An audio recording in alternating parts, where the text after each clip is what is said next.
स्वागत है बच्चों आप सबका ऑनलाइन क्लास में। आज हम क्लास 10 सामाजिक विज्ञान विषय के अंतर्गत समकालीन भारत 2 भूगोल भाग के अंतर्गत लेसन 5 जिसका नाम है खनिज तथा ऊर्जा संसाधन, इसके कुछ महत्वपूर्ण क्वेश्चन आंसर लेके आपके सामने उपस्थित हैं। तो आइए शुरू करते हैं इस क्वेश्चन की श्रृंखला में। पहला जो क्वेश्चन का टाइप है वह है बहुविकल्पीय प्रश्न। इसमें आपको 4 ऑप्शन दिए जाएंगे, उसमें राइट आंसर पर टिक मार्क करना होगा। तो देखिए पहला क्वेश्चन है, निम्नलिखित में से लौह अयस्क की सर्वोत्तम किस्म कौन सी है। बच्चों लौह अयस्क की 4 किस्में होती हैं, तो ये 4 किस्में दी गई हैं, हेमेटाइट, लिमोनाइट, मैग्नेटाइट और सिडेराइट। इन चारों में से सर्वोत्तम क्वालिटी की कौन सी लौह अयस्क है, तो इसका आंसर क्या है, हेमेटाइट। ये पहला राइट आंसर है हेमेटाइट।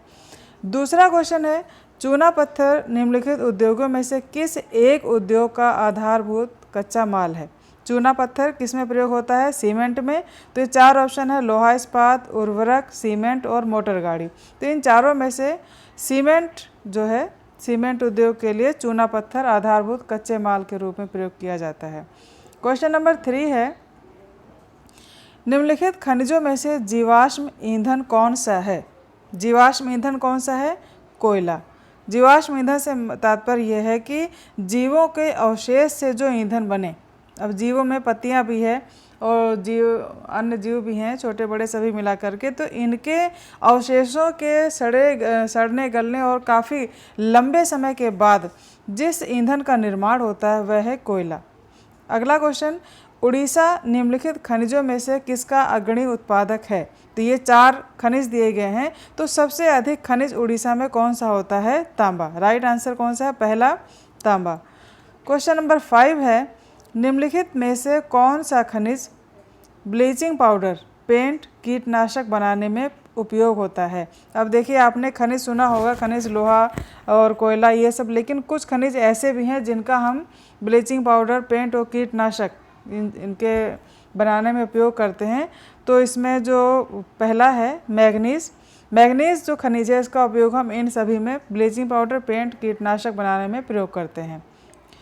निम्नलिखित में से कौन सा खनिज सबसे कठोर है। सबसे कठोर कौन सा है, लोहा, सेल खाड़ी, बॉक्साइट और हीरा। तो राइट आंसर क्या है, हीरा। क्वेश्चन नंबर 7 है, निम्नलिखित में से कौन सा खनिज महासागरीय जल से प्राप्त होता है। महासागर में का जो जल है उसमें कौन सा खनिज प्राप्त होता है, मैग्नीशियम। क्वेश्चन नंबर जो राइट आंसर इसका है 3, ग पार्ट मैग्नीशियम। नेक्स्ट क्वेश्चन है, मयूरभंज और क्योंझर लौह अयस्क की खाने कहाँ हैं। मयूरभंज और ये क्योंझर, इसका राइट आंसर होगा उड़ीसा। उड़ीसा में ये मयूरभंज और क्योंझर लोहे की खाने हैं, तो राइट आंसर इसका क्या होगा, उड़ीसा। नेक्स्ट क्वेश्चन, खनिज का नाम बताइए जिसका भारत विश्व में सबसे बड़ा उत्पादक है। ऐसा कौन सा खनिज है जो कि विश्व में प्रथम स्थान पर उत्पादन करने में भारत का नंबर 1 स्थान है। तो यह खनिज है अभ्रक। अभ्रक है जिसका उत्पादन पूरे विश्व में भारत उत्पादन करने में पहला स्थान है भारत का। उसके बाद है अब ये जो क्वेश्चन का टाइप है 1 अंक वाले वेरी शॉर्ट क्वेश्चन। तो इसमें पहला है, अवसादी चट्टानों में खनिज किस प्रकार मिलते हैं। जो सेडिमेंट्री रॉक्स है, अवसादी चट्टान है, इसमें किस प्रकार के खनिज मिलते हैं। तो अवसादी चट्टानों में खनिज परतों या संस्तरों जो यानी लेयर में मिलते हैं। परतदार चट्टानों में संस्तर या लेयर वाले खनिज मिलते हैं। अगला है, लौह अयस्क की सर्वोत्तम किस्म कौन सी है। लौह अयस्क की सर्वोत्तम किस्म मैग्नेटाइट, जिसमें 70% लोहे का अंश पाया जाता है। तो आप ये आंसर याद रखना, मैग्नेटाइट लोहे की, लौह अयस्क की जो कच्चा लोहा होता है इसके सर्वोत्तम क्वालिटी का मैग्नेटाइट है। इसमें लोहा कितना है, 70%। नेक्स्ट है, मैग्नीज का उपयोग क्या क्या बनाने में किया जाता है। मैग्नीज अभी ऊपर आपने पढ़ा है, इस्पात जो है, ब्लीचिंग पाउडर, कीटनाशक, पेंट बनाने में मैग्नीज का प्रयोग किया जाता है। अगला है, चूना पत्थर किस उद्योग का आधारभूत कच्चा माल है। तो ये भी आपने ऊपर पढ़ा है वेरी शॉर्ट ऑब्जेक्टिव क्वेश्चन में। तो इस तरह से ये जो क्वेश्चन है या चाहे वेरी शॉर्ट हो या ऑब्जेक्टिव टाइप, इनको किसी भी तरह से घुमा फिरा के पूछा जा सकता है। तो आपको बिल्कुल क्वेश्चन को समझ करके याद करना, ये नहीं कि बिल्कुल आंख बंद करके सिर्फ रटना है। तो जो विद्या है, रटने वाली जो विद्या है वो नहीं आपको लेना है, बिल्कुल क्वेश्चन को समझ लीजिए कि क्या पूछा गया है, तो उसके अकॉर्डिंग आपको क्वेश्चन का आंसर याद करना है। उसके बाद जो क्वेश्चन है, मोनाजाइट रेत में कौन सा खनिज पाया जाता है? मोनाजाइट रेत में थोरियम, यूरेनियम थोरियम में जो है तो मोनाजाइट में थोरियम खनिज पाया जाता है। उसके बाद ऊर्जा के गैर परंपरागत साधन कौन कौन से हैं? परंपरागत साधन आपको पता है, लोहा कोयला वगैरह। तो परंपरागत साधन कौन, गैर परंपरागत हैं, ये है पवन ऊर्जा, सौर ऊर्जा, ज्वारीय ऊर्जा और भूतापीय ऊर्जा। अगला है, भारत का सबसे बड़ा सौर ऊर्जा संयंत्र कहाँ है? सौर ऊर्जा का जो संयंत्र है सबसे बड़ा कहाँ है? वह है गुजरात में, भुज के निकट माधवनगर में।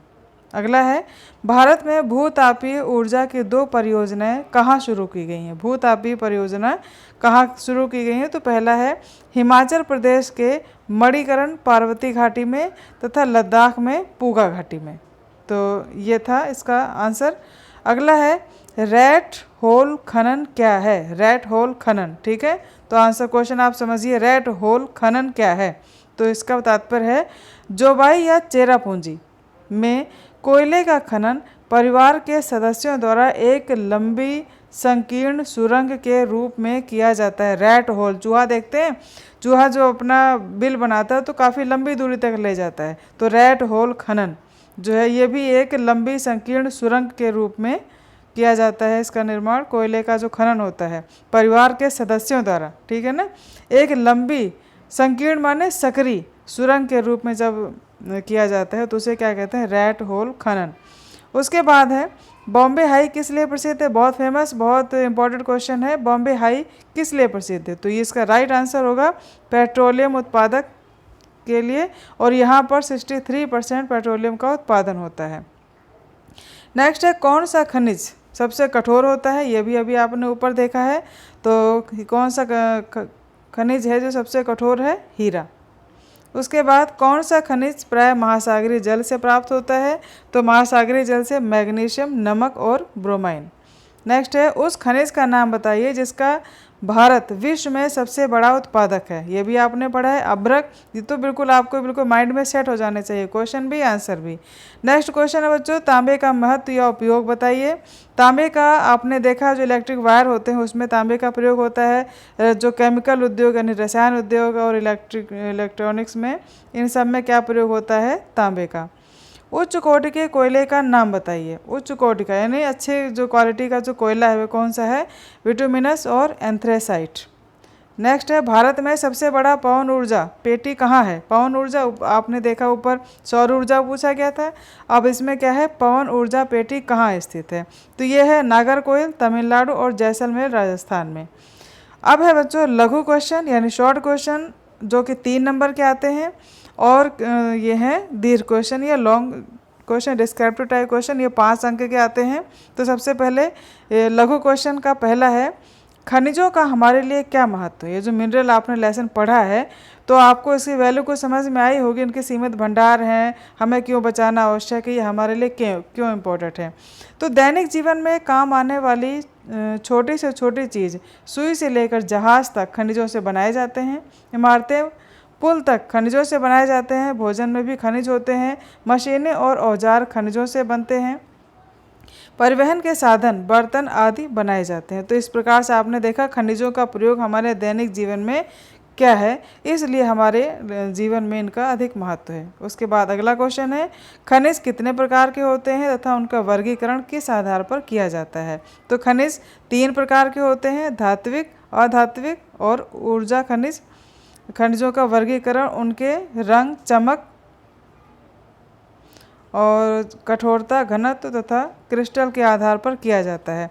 इसमें 3 प्रकार के दिए गए हैं, लेकिन जहाँ तक मेरी जानकारी है कि खनिजों के प्रकार ये 2 प्रकार के मुख्य रूप से होते हैं बच्चों, धात्विक और अधात्विक, बस।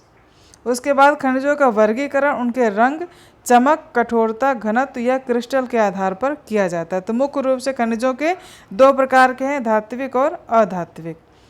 उसके बाद आग्नेय और कायांतरित चट्टानों में खनिजों का निर्माण कैसे होता है? आग्नेय जैसा कि नाम से स्पष्ट है, बिल्कुल गर्म दहकती हुई चट्टानों के जो ठंडे होकर जो खनिजों का निर्माण होता है इनमें, और कायांतरित जिनका कि रूप परिवर्तन हो जाता है आग्नेय और अवसादी चट्टानों पर अधिक दबाव और तापमान पड़ने से, तो जो चट्टानें परिवर्तित होकर के नई चट्टानों का निर्माण होता है जिनका, उन्हें हम कहते हैं कायांतरित चट्टानें। तो पूछा गया इनमें खनिजों का निर्माण कैसे होता है। आग्नेय और कायांतरित चट्टानों में खनिज दरारों, जोड़ों, भ्रंशों व विद्रोह में मिलते हैं। छोटे जमाव शिराओं के रूप में तथा बड़े जमाव परत के रूप में पाए जाते हैं। जब ये तरल या गैसीय अवस्था में दरारों के सहारे भूपृष्ठ की ओर धकेल दिए जाते हैं, ऊपर आते हैं, वे ये ठंडे होकर जम जाते हैं। और मुख्य धात्विक खनिज जैसे जस्ता, तांबा, जिंक और सीसा आदि इसके उदाहरण हैं। ठीक है, तो ये जो आग्नेय और कायांतरित चट्टानें हैं, इनमें इनकी जो दरारों में, इनके जोड़ों में और इनके जो छिद्र होते हैं छोटे छोटे, उनमें ये जमाव के रूप में पाए जाते हैं। इस प्रकार से इनमें इन खनिजों का निर्माण होता है। उसके बाद है बच्चों, लौह और अलौह खनिज का अंतर स्पष्ट करना है। ठीक है, तो ये देखिए इसकी टेबल बनाई गई, एक तरफ लौह है, एक तरफ अलौह है। तो लौह का तात्पर्य है जिसमें लोहे का अंश होता है, उसके आगे अलौह लग गया जिनमें लोहे का अंश नहीं होता है। तो लौह अयस्क में कौन कौन सी है? मैग्नीज, निकल, कोबाल्ट, और इसमें कौन सी है? तांबा, सीसा, जस्ता और बॉक्साइट। ये तो दोनों का वर्गीकरण हो गया, अंतर हो गया, पूछा गया था इसमें। अगला क्वेश्चन है, लौह अयस्क की 3 मुख्य पेटियाँ कौन कौन सी हैं? तो पहली है उड़ीसा में झारखंड पेटी, महाराष्ट्र गोवा पेटी, बेलारी, चित्रदुर्ग, चिकमंगलूर, तुमकुर पेटी, और दुर्ग में बस्तर और चंद्रपुर की पेटी। ये है लौह अयस्क की 3 पेटियाँ। उसके बाद है अभ्रक किस रूप में पाया जाता है? भारत में इसके निक्षेप प्रमुख क्षेत्रों का उल्लेख कीजिए। अभ्रक के मुख्य उपयोग क्या है? तो अभ्रक का आपको पता ही है, भारत का प्रथम स्थान है इसके उत्पादन में। तो किस रूप में पाया जाता है? अभ्रक प्लेटों या परतों के रूप में पाया जाता है। अभ्रक जो है किसमें? जो एक लेयर के रूप में पाया जाता है या परतों के रूप में पाया जाता है। इसके निक्षेप छोटा नागपुर पठार के उत्तरी पठारी किनारों पर, बिहार, झारखंड की कोडरमा, गया, हजारीबाग की पेटी है, और राजस्थान में अजमेर के पास, आंध्र की नेल्लोर पेटी में। ये जितने खनिजों के पेटियां बताई जा रहे हैं, जितने राज्य बताए जा रहे हैं, इन सभी खनिजों के जो क्षेत्र हैं, उत्पादक क्षेत्र हैं, इनका आपको एक अलग से वीडियो बनाकर दिया जाएगा, जिससे कि आप खनिजों के उत्पादन और उनके क्षेत्र को आसानी से समझ सकें। तो अभी फ़िलहाल आप इसमें देख लें और समझ लें, याद कर लें। उसके बाद अभ्रक विद्युत और इलेक्ट्रॉनिक उद्योग में प्रयोग किया जाता है। अगला क्वेश्चन है, भारत में गैस परिवहन की धमनी कही जाने वाली पाइपलाइन का नाम लिखिए। गैस परिवहन की धमनी, ठीक है ना, कही जाने वाली पाइपलाइन, गैस क्या है? गैस परिवहन की धमनी। क्वेश्चन को समझिए आप ध्यान से। ऐसी कौन सी पाइपलाइन है जो कि गैस परिवहन की धमनी कही जाती है? और प्राकृतिक गैस के 2 प्रमुख प्रयोक्ताओं का उल्लेख कीजिए। तो आंसर देखिए, 1700 किलोमीटर लंबी Hazira Vijaypur Jagdishpur gas pipeline Mumbai high और बसीन को पश्चिमी और उत्तरी भारत के उर्वरक, विद्युत और अन्य औद्योगिक क्षेत्रों को से जोड़ती है। यह है पाइपलाइन। और ऊर्जा व उर्वरक उद्योग प्राकृतिक गैस के प्रमुख प्रयोक्ता हैं। तरल ईंधन यानी सीएनजी, संपीड़ित प्राकृतिक गैस का प्रयोग गाड़ियों में किया जा रहा है। ठीक है, ये तो इसका प्रमुख प्रयोग हो गया। उसके बाद भारत में सौर ऊर्जा का भविष्य उज्जवल है, क्यों? जो हमारा गैर परंपरागत ऊर्जा का स्रोत है ये, इसका भविष्य कह रहे हैं कि बहुत अच्छा है, बहुत ब्राइट है। क्यों है?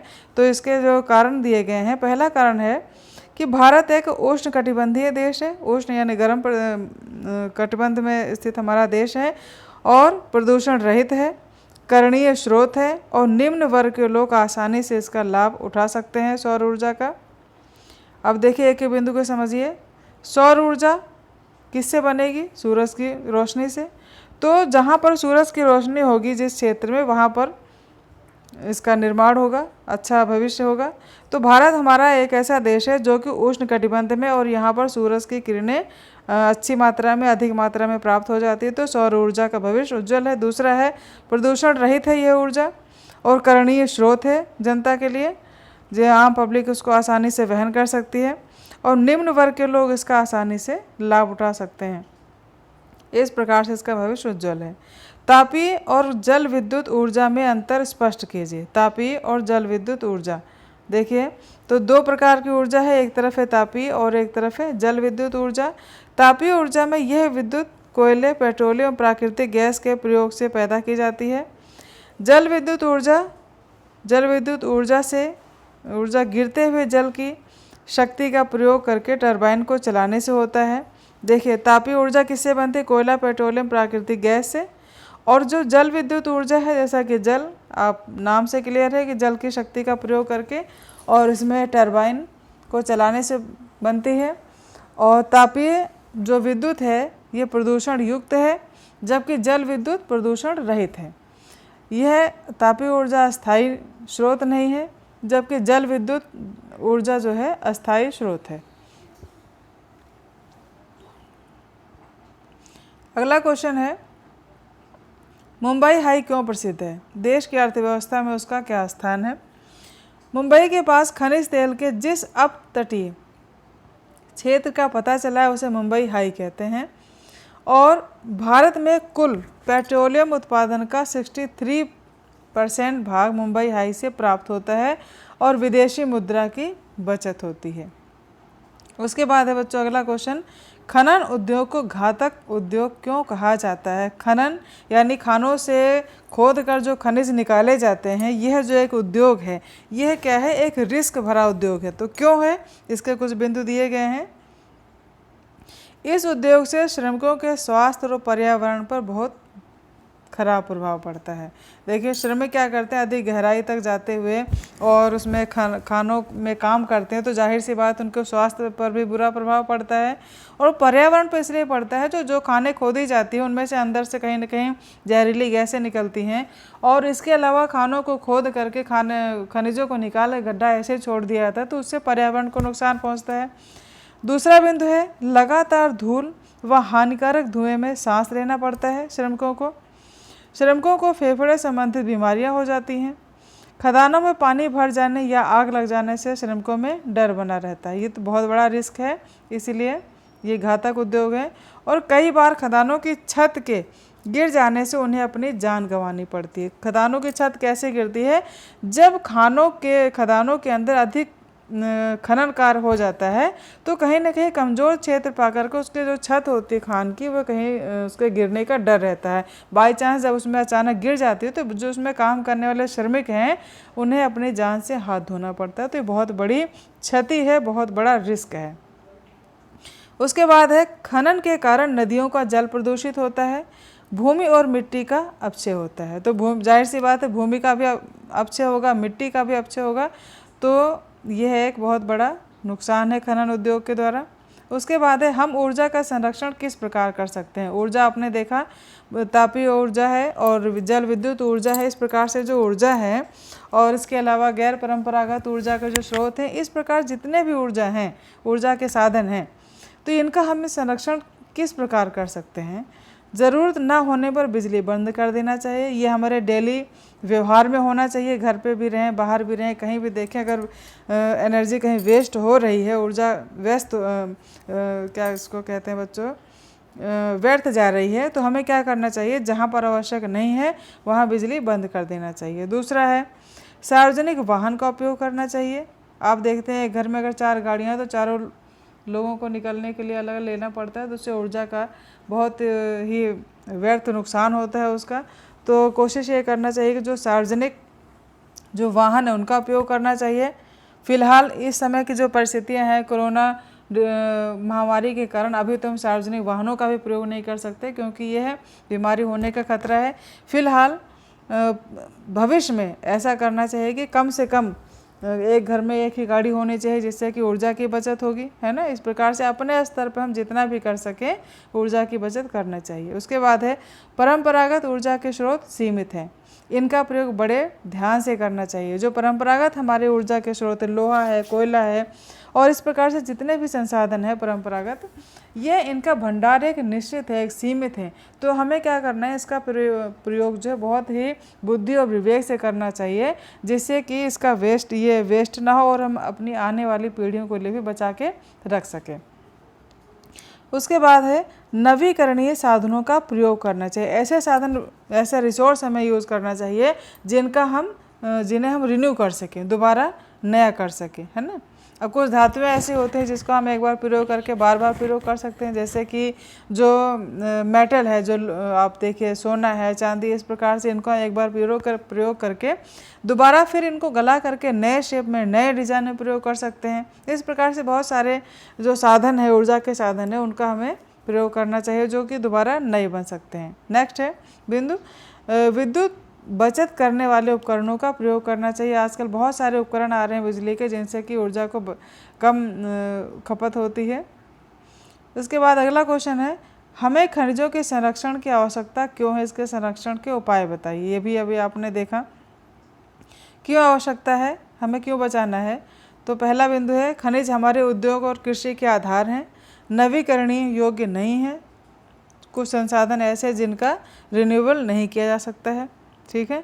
तो निक्षेपों की कुल मात्रा बहुत ही कम है, यानी भंडार कुछ खनिजों के सीमित हैं और इनके निर्माण में लाखों वर्ष लग जाते हैं। जैसे आप देखिए फॉर एग्जांपल कोयला है, कोयला कोई एक दिन में या एक साल में या 2 साल में तो बनता नहीं, इसके लिए करोड़ों वर्ष चाहिए, लाखों वर्ष चाहिए, तब कहीं जा कर के जीवाश्मों के सड़ने गलने से कोयले का निर्माण होता है। तो इसके भंडार इस प्रकार के खनिजों के सीमित हैं, हमें इनका विवेक और अपने बुद्धि से प्रयोग करना चाहिए। उसके बाद बच्चों, खनिज हमारे जीवन के अभिन्न अंग हैं, इस कथन को उदाहरण से समझाइए। तो इसको देखते हैं, खनिज हमारे जीवन के अभिन्न अंग है क्योंकि उनसे बहुत से उपयोग की वस्तुएं बनाई जाती हैं जो हमारे विकास के लिए आवश्यक हैं, जैसे बर्तन, परिवहन साधन, भवन निर्माण और मशीन। आप अपने घर में देख लीजिए, जो खनिज हैं, बहुत सारे खनिज हैं, हमारे किचन से लेकर के हमारे बाथरूम से लेकर हमारे पूरे घर में देखिए, तो हर जगह खनिजों का कहीं ना कहीं प्रयोग है। तो इस प्रकार से ये जितने प्रकार के खनिज हैं वे हमारे जीवन में कहीं ना कहीं हमारे अभिन्न अंग हैं। अगला है, भारत में ऊर्जा के विभिन्न साधन क्या हैं, उन खनिजों के नाम लिखो जो ऊर्जा के स्रोत हैं। तो ऊर्जा के विभिन्न साधन कौन कौन से हैं, देखिए कोयला, खनिज तेल, परमाणु ऊर्जा तथा विद्युत ऊर्जा के स्रोत हैं। और उन खनिजों के नाम लिखो जो ऊर्जा के स्रोत हैं, प्राकृतिक गैस, जल विद्युत तथा सूर्य, वायु, ज्वार भाटा, बायोगैस, भूतापीय ऊर्जा आदि शक्ति के साधन हैं। उसके बाद भारत में सौर ऊर्जा का भविष्य उज्ज्वल है, यह आपने ऊपर पढ़ ही लिया है। फिर है, निम्न चार्ट का अध्ययन करें तथा दिए गए प्रश्नों के उत्तर दें। पहला क्वेश्चन, कौन सा राज्य लौह अयस्क का अग्रणी उत्पादक है, कितना भाग है। कौन सा राज्य लौह अयस्क में सबसे अधिक उत्पादन करता है, तो इसका आंसर है कर्नाटक, और कितना करता है, 26%। दूसरा है, राज्य में लौह पेटी का नाम बताइए। बेल्लारी, चित्रदुर्ग और चिकमंगलूर, तुमकुर पेटी, ये कर्नाटक की ही बात हो रही है। उसके बाद है, गोवा में कितने प्रतिशत लौह अयस्क का उत्पादन है, तो गोवा में 17%। और अंतिम क्वेश्चन है, भारत के किन किन राज्यों में लौह अयस्क मिलता है, तो ये राज्य हैं कर्नाटक, उड़ीसा, छत्तीसगढ़, गोवा और झारखंड। क्वेश्चन नंबर 18 है, ऐसा सोचने के क्या कारण है कि भारत में परमाणु ऊर्जा का महत्व दिनों दिन बढ़ता ही जा रहा है। परमाणु ऊर्जा, ठीक है ना, तो इसकी इम्पोर्टेंट क्या है, तो भारत में बढ़िया कोयले, खनिज तेल की कमी है, इसलिए जल विद्युत या परमाणु ऊर्जा पर निर्भरता बढ़ती है। जहाँ जल विद्युत प्राप्त करना कठिन है वहाँ परमाणु शक्ति की महत्वपूर्ण भूमिका होती है। जहाँ पर पानी की सुविधा, जहाँ जल विद्युत नहीं है, वहाँ पर परमाणु शक्ति का ही प्रयोग किया जाता है। उसके बाद भारत में परमाणु ऊर्जा का उपयोग कृषि कार्यों के लिए किया जाता है। लौह तथा अलोह खनिजों में अंतर, ये भी आपने ऊपर पढ़ लिया क्वेश्चन, इसको दोबारा रिपीट करने की ज़रूरत नहीं है। तापीय विद्युत और जल विद्युत में अंतर, ये भी आपने देख ही लिया है ऊपर। ऊर्जा के संरक्षण, ये भी आपने कर लिया है, मुंबई हाई। तो ये सारे क्वेश्चन आपने जहाँ तक है कर लिए हैं। ये है कुछ क्वेश्चन नंबर 23, तो इसे देखते हैं। किस राज्य में निम्नलिखित पाए जाते हैं। पहला है मथुरा तेल परिष्करणशाला, तो ये आप ध्यान से देखें, मैप में भी भरने के लिए आ जाता है। ठीक है। मथुरा तेल परिष्करणशाला कहाँ है? यह है उत्तर प्रदेश में। रावत भाटा नाभिकीय शक्ति संयंत्र ये कहाँ है? यह है राजस्थान के कोटा के निकट। राउरकेला लोहा इस्पात केंद्र कहाँ है? यह है उड़ीसा में। तो ये जो बिंदु आपको क्वेश्चन दिए गए और इनका आंसर ये मैप में भी भरने के लिए आ सकता है। तो कुछ क्वेश्चन ऐसे हैं जो कि आपको दोबारा करने की आवश्यकता है उसको मैप में भरने के लिए। और अब आइए देखते हैं कुछ अन्य क्वेश्चन भी हैं। पहला है, मनुष्य के विकास में सभी अवस्थाओं में खनिजों का महत्वपूर्ण योगदान है। देखिए, जो मनुष्य का विकास है इसकी सभी अवस्था हो, चाहे प्रारंभिक अवस्था रही हो या फिर वर्तमान अवस्था है, तो विकास में कहीं न कहीं खनिजों का महत्वपूर्ण योगदान है। ये लॉन्ग क्वेश्चन के रूप में है और इसको आप स्पष्ट कीजिए कि खनिजों का हमारे जीवन में क्या महत्व है। मानव समाज निरंतर विकास और परिवर्तन की ओर अग्रसर रहा है। प्रारंभिक मानव जीवन से लेकर आधुनिक विकसित समाज तक रोज़मर्रा के जीवन में खनिजों का महत्वपूर्ण भूमिका निभाई है। खनिजों ने महत्वपूर्ण भूमिका निभाई है, जिसके निम्नलिखित तरीके से समझ सकते हैं, जिसे हम निम्नलिखित तरीके से समझ सकते हैं। ये जो बिंदु हैं, पहला, परिवहन के साधनों जैसे सड़कों, रेलवे आदि के निर्माण में खनिजों का योगदान है। ये एक पॉइंट दिया गया है, आप इसको अपने शब्दों में और विस्तार से करके इसको विस्तृत क्वेश्चन को और अच्छे से बना सकते हैं। दूसरा बिंदु दिया गया है, त्योहारों, धार्मिक अनुष्ठानों में भी खनिजों का प्रयोग होता है। अगला, जीवन चलाने में खनिज कई प्रकार से मदद करते हैं और रोज़मर्रा की ज़रूरतें भी इनके द्वारा पूरी होती। ये महत्वपूर्ण बिंदु हैं, आप इन्हें अपने शब्दों में और विस्तृत करके लिख सकते हैं। अगला, लौह खनिज आधुनिक औद्योगिक विकास की रीढ़ क्यों है? यानी जो हमारे उद्योग हैं, यह इसमें जो लौह खनिज है, लोहा है, यह इन उद्योगों के लिए क्या है? एक आधार का काम करती है, एक रीढ़ का काम करती है। जिस प्रकार से रीढ़ की हड्डी हमारे शरीर को खड़ा करके रखती है, हमारे शरीर को ढांचा प्रदान करती है, उसी प्रकार से ये जो लोहा है, लोहा उद्योगों के विकास का क्या है? एक रीढ़ है। तो इसको हमें स्पष्ट करना है। तो बिंदु नंबर पहला है, धातु शोधन उद्योगों को महत्वपूर्ण आधार प्रदान करते हैं। इसके अलावा जो दूसरा पॉइंट है, औद्योगिक मशीनों और प्रौद्योगिकी का निर्माण इनसे ही होता है। औद्योगिक उत्पादन की इन पर निर्भरता स्पष्ट है। अगला है, खनिजों का संरक्षण, यह आपने कई बार पढ़ लिया है, उसकी ज़रूरत नहीं है। इसे देखते हैं, नवीकरणीय ऊर्जा संसाधन ही अच्छे भविष्य का बेहतर विकल्प है। नवीकरणीय, ऊपर आया था कि नवीकरणीय साधनों का प्रयोग करना चाहिए और इसके कथन में अपने विचार स्पष्ट करना है। ऊर्जा के परंपरागत जीवाश्मी ईंधन जो गैर नवीकरणीय होते हैं के बढ़ते उपभोग ने न केवल इनका भंडार सीमित कर दिया है, बल्कि प्रदूषण जैसी गंभीर समस्या उत्पन्न कर दी है। जो परंपरागत साधन है जैसे कोयला वगैरह है, तो इनसे क्या होता है? एक तो पहली बात, इनके भंडार सीमित हैं, दूसरा इनसे प्रदूषण होता है। उसके बाद है, इनकी संभाव्य कमी ने भविष्य में कहीं ना कहीं इनकी कमी हो सकती है, तो इस ऊर्जा की पूर्ति के लिए एक क्या है? चिंता पैदा कर दी है। अतः नवीकरणीय जो रिन्यूएबल रिसोर्स हैं, ऐसे संसाधनों जैसे सौर, पवन, ज्वारीय, जैविक आदि के उपयोग को बढ़ाने के लिए निम्नलिखित कारणों से आवश्यकता है। हमें गैर परंपरागत ऊर्जा को क्यों प्रयोग करना चाहिए, उसके लिए कारण दिया गया है, इनके भंडार असीमित है। दूसरा, प्रदूषण का स्तर अत्यधिक कम है और पर्यावरण संरक्षण के अनुकूल है, इसलिए हमें नवीकरणीय संसाधनों का प्रयोग करना चाहिए। फिर है, एक क्वेश्चन इस तरह से पूछा जा सकता है कि ऊर्जा की बचत ही ऊर्जा उत्पादन है। ठीक है, ऊर्जा की जो बचत हम करते हैं, वह समझिए हम ऊर्जा का उत्पादन कर रहे हैं। तो इसके समर्थन में अपने दो तर्क दीजिए। ऊर्जा संरक्षण में वृद्धि और नवीकरणीय ऊर्जा संसाधनों का बढ़ता प्रयोग सतत पोषणीय ऊर्जा के दो आधार हैं। वर्तमान में भारत विश्व के अल्पतम ऊर्जा दक्ष देशों में गिना जाता है, यानी अल्पतम ऊर्जा दक्ष से देशों में गिना जाता है और ऊर्जा के सीमित संसाधनों के न्याय संगत उपयोग के लिए सावधानीपूर्ण तरीका अपनाना होगा।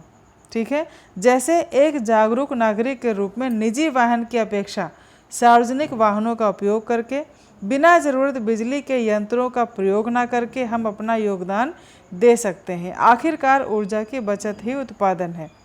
ठीक है, अगर हम यह कहते हैं कि हम अकेले ऊर्जा का बचत नहीं कर सकते हैं, तो कम से कम हम उतना तो कर सकते हैं जो हमारे लेवल का है, क्योंकि एक एक करके ही पूरी चैन बनती है ना, एक कड़ी से जुड़ के पूरी। तो इस प्रकार से हम जागरूक होंगे तो हमारे साथ साथ जो लोग जुड़े हैं वे भी ऊर्जा के बचत के प्रति जागरूक होंगे। उसके बाद है जल का संरक्षण ऊर्जा की बढ़ती मांग को पूरा करने के लिए भी आवश्यक है। जल का संरक्षण है ना, कहते हैं अगला जो युद्ध होगा, विश्व युद्ध होगा, वह जल के लिए होगा, पानी की कमी होगी, है ना। तो पानी आपको पता ही है हमारी पृथ्वी पर कितना है, 71% जल है, लेकिन इतना पानी होने के बावजूद भी बच्चों क्या है कि जो खारा पानी है वह सबसे अधिक है ना। पीने योग्य पानी तो बहुत ही कम है, 1% है। तो हमारा जो 1% पानी है, यही अगर हम इसको विवेकपूर्ण ढंग से उपयोग नहीं करेंगे तो भविष्य में कहीं ना कहीं जल की कमी हो जाएगी। तो जल की मांग को पूरा करना हम भी आवश्यक है। जल मानव जीवन के लिए सर्वाधिक आवश्यक है ना। पानी हम देखते हैं हमारे जीवन की शुरुआत है, सुबह उठते हैं हमें पानी की आवश्यकता, पानी पीने की आवश्यकता, हमारे डेली जो काम है वो सब जल पर ही डिपेंड करते हैं। यह जीवन के प्रत्येक क्षेत्र में अनिवार्य है। इसका उपयोग ऊर्जा के क्षेत्र में काफ़ी समय से हो रहा है। तेज बहते जल से विद्युत उत्पन्न किया जाता है जो नवीकरणीय ऊर्जा स्रोत है। भारत में कई बहुउद्देशीय नदी परियोजनाएं हैं जो ये कार्य कर रही हैं। ठीक है, तो ये था बच्चों लेसन 5 के बहुत ही इम्पोर्टेंट और महत्वपूर्ण क्वेश्चन खनिज तथा ऊर्जा संसाधन से। आशा आपको वीडियो पसंद आया होगा। वीडियो अगर आपको पसंद आया हो तो लाइक करें, शेयर करें और चैनल को सब्सक्राइब ज़रूर कर दें, जिससे कि हर लेसन की वीडियो बनते ही आपके पास उसका नोटिफिकेशन आ जाए। ठीक है, तो आप इस लेसन को जितने क्वेश्चन मैंने बताए हैं उन्हें समझ करके और बिल्कुल माइंड में सेट कर लें कि उनको किसी भी तरह से पूछा जा सकता है ना। वो चाहे बहुविकल्प को वेरी शॉर्ट में पूछा जा सकता है या मैप में भरने के लिए आ सकता है। तो हर तरह से आप तैयार रहें। तो इसमें जो क्वेश्चन पूछे गए हैं इनका खनिज और ऊर्जा संसाधन का मैप में कैसे आपको भरना है, इसका भी वीडियो आपके बना करके रेडी करके मैं आपके ग्रुप में डालूंगी, है ना। तो मिलते हैं बच्चों अगले लेसन के अगले वीडियो में। तब तक के लिए अपना ध्यान रखें, स्वस्थ रहें, खुश रहें। Take care, thank you.